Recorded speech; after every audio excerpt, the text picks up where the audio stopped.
ኢትዮጵያ ረጅም የፖለቲካ ታሪክ ያላት ሀገር ናት። የመንግስት ስርዓቶቿና ርዕዮቶቿም ከዘመን ዘመን ትልቅ ለውጥ ቢያሳዩም ነገር ግን በህብረ ብሔራዊ ወንድማማችነት ዙሪያ ሰፊ ልዩነት ነበራቸው። በየዘመናቱ የተመራችበት የፖለቲካ ርዕዮትና የመንግስት አወቃቀርን ስናስታውስ ዘውዳዊ አገዛዝ ወይም ፊውዳሊዝም፣ ሶሻሊዝምና የአብዮታዊ ዲሞክራሲ ርዕዮቶችን እናገኛለን።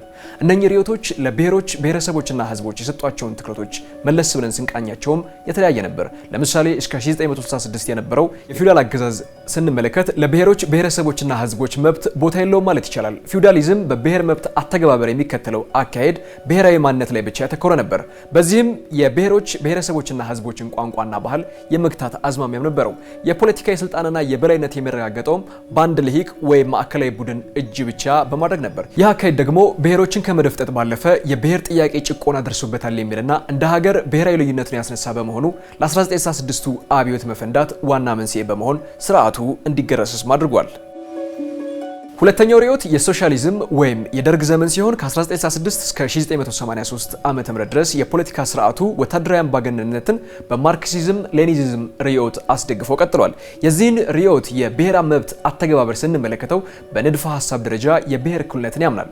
በማርክሲስት ንድፈ ሐሳብ የብሔሮችን እኩልነትና ራስን በራስ የማስተዳደር መብት እስከ መገንጠል ድረስ አላቸው የሚለውንም በመርህ ደረጃ ይቀበላል። ነገር ግን በተግባር ስልጣን የተማከለና አምባገነናዊ በመሆኑ የብሔር ጥያቄን የሚመልሱ ዲሞክራሲያዊ አተገባበሮች አልነበሩም። ይልቁንም ብሔሮች የፖለቲካ ድርጅቶች በኃይል ይታፈኑ ነበር።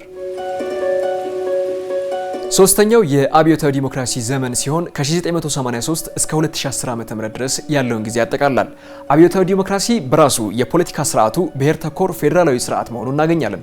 ህገ መንግስቱ ብሔሮች ብሔረሰቦችና ህዝቦች እስከ መገንጠል የመወሰን መብትንም ሰጥቷቸዋል። አብዮታዊ ዲሞክራሲ የብሔር ማንነትን ከሌሎች የፖለቲካ ማንነቶች በላይ አጉልቶ የፖለቲካ ልዩነትንና ጠባብ ብሔርተኝነትን እንዲባባስም አድርጓል። በዚህም የህብረ ብሔራዊ ወንድማማችነትን ከመገንባት ይልቅ የመለያየት አዝማሚያን ያጠናከሩ ሁኔታዎችንም ፈጥሯል። ከነኚህ ሁሉ ርዕዮቶችና ስርዓቶች ብዙ ልምድ ቀስሞ ልዩነታቸውን የመረመረው የመደመር መንግስት ህብረ ብሔራዊ ወንድማማችነት እንዲጎልበት አድርጓል።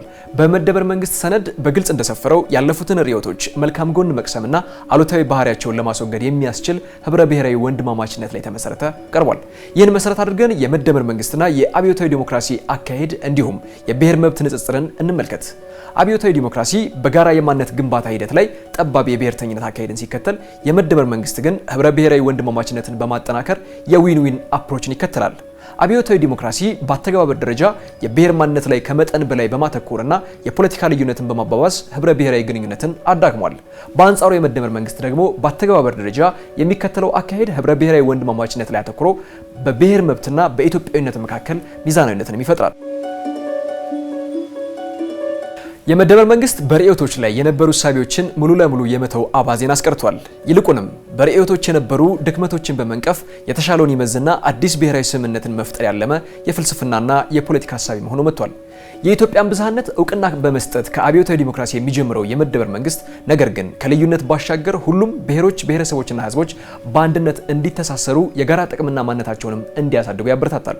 በአካሄድ ደረጃም ቢሆን የመደመር መንግስት ጽንፈኝነት በፊውዳሊዝም ጭቆና፣ በሶሻሊዝም አምባገነንነትና የአብዮታዊ ዲሞክራሲን የጥላቻ ፖለቲካ በመተው በኢትዮጵያዊ እሴቶችና ዘመናዊ አስተሳሰቦች ላይ የተመሰረተ መካከለኛና ሰላማዊ የፖለቲካ መንገድ መከተልን በእጅጉ ያበረታታል።